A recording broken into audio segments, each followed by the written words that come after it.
Hello everybody.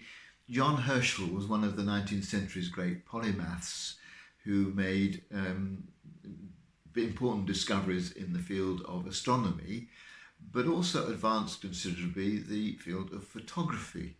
And it was on this day in 1839 that he made his first photographic negative on a glass plate using silver chloride.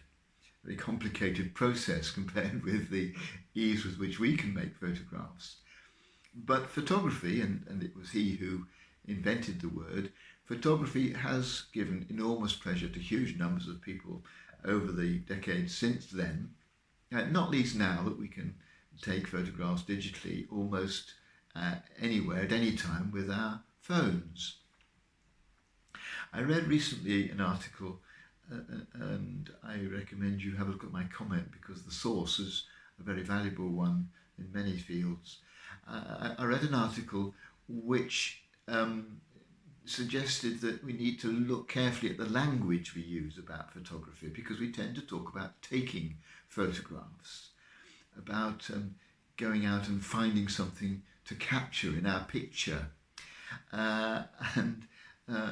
The comment pointed out that actually for most of us who take photographs, that isn't always the experience. If we're photographing nature particularly, the experience is much more one of receiving, not of being active and going out and getting, but being much more passive and allowing ourselves to receive what the object of our picture gives us. And it seemed to me to be a valuable way of thinking about our lives, because it is often the way that we see life as an opportunity to be proactive, to go out and get, to be creative, to be assertive, to make things happen. And actually sometimes it's much more important to be passive and to let things come to us that we can imbibe and enjoy and receive.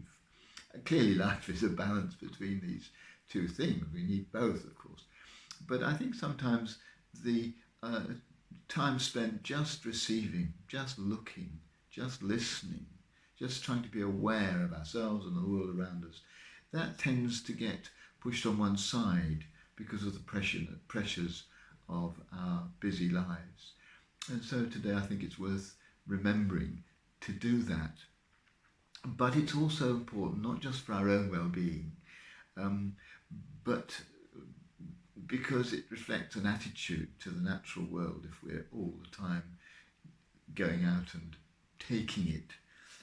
It reminds me of the words in Genesis where God says that human beings are put in charge of the world, of the created order. And that is often taken to mean, though I'm sure it needn't, that the world is ours to take and do what we want with. And of course, that's not how it is. We need to respect the world of nature, God's creation, to receive its joys and delights, not to exploit it, of course, and to allow it to be for us an environment which we can be in and enjoy.